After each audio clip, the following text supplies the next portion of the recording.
Bonjour, je reviens vers vous pour toujours des livres et je voudrais vous présenter un livre qui s'appelle « La dynamique de l'évangile éternel ».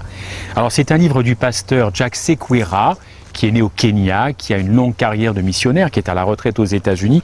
Et ce livre traite de tous les aspects de l'évangile, le péché, les deux Adams, la croix de Christ, la loi, la grâce, le sabbat, la justification par la foi, tous les thèmes, tous les piliers donc de l'évangile. C'est un livre qui est vraiment et véritablement très puissant et qui se lit très facilement, pas besoin de décodeur, et c'est vraiment un livre qui m'a personnellement bouleversé. L'auteur, comme je vous disais, donc est africain, est né au Kenya, il est diplômé d'Andrews, il pour l'instant est à la retraite avec son épouse, il a un site internet et c'est vraiment un livre de base pour une saine et bonne compréhension de l'évangile. Je vous le recommande vraiment parce que l'auteur nous fait comprendre des choses extraordinaires. Il confesse les erreurs du christianisme et la façon dont nous abordons le christianisme. C'est un livre puissant,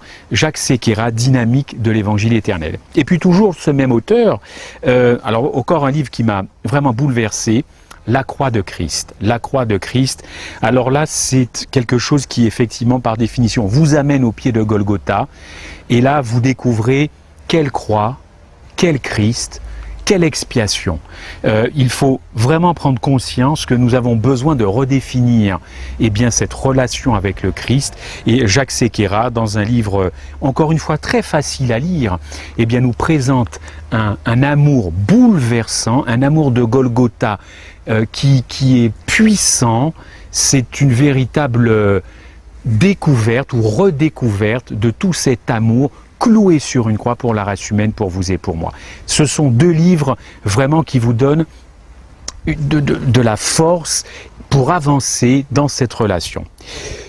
Un autre auteur, Short, Daniel Short, que vous connaissez peut-être, encore une fois des livres très très puissants. Alors je vous présente Rendu semblable à ses frères. Alors Rendu semblable à ses frères, c'est un livre qui, c'est Hébreux 2, verset 17, l'auteur examine véritablement quelle était la nature de Jésus-Christ. Est-ce que cette nature pose encore problème aujourd'hui aux chrétiens et aux adventistes? Est-ce que c'est un sujet de polémique, par exemple?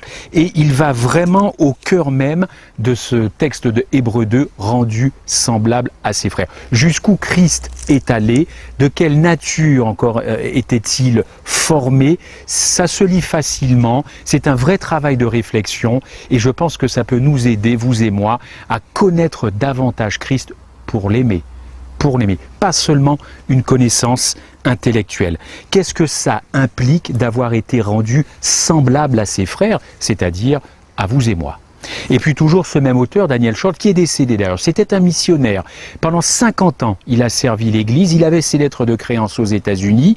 Il a aussi écrit un livre, là encore une fois, c'est « Alors le sanctuaire sera purifié ». Alors évidemment, nous tombons dans la doctrine biblique, la doctrine adventiste, et Short nous amène au pied de ce sanctuaire. Où est le Christ actuellement?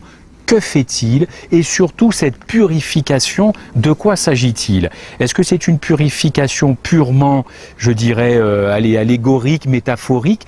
Ou est-ce que cette purification du sanctuaire, correspond à quelque chose dans ma vie quotidienne? Voilà, donc cet auteur, encore une fois, dresse, travaille ce thème du sanctuaire, cette vérité biblique, cette vérité adventiste, et qu'est-ce que cela a aujourd'hui pour moi, dans ma vie courante, dans ma vie de membre d'église, de père, de grand-père, qu'est-ce que ça a à voir aujourd'hui dans ma vie? Alors, le sanctuaire sera purifié, de Daniel Short. Voilà, deux auteurs, Sequeira et Short, qui méritent véritablement d'être lus. Je vous invite à prendre contact pour bénéficier de ces apports, de ces pasteurs adventistes, qui vraiment nous font réfléchir pour avoir un cœur brisé par Golgotha et par ce que Jésus-Christ a fait et ce qu'il continue de faire dans le sanctuaire. À très bientôt.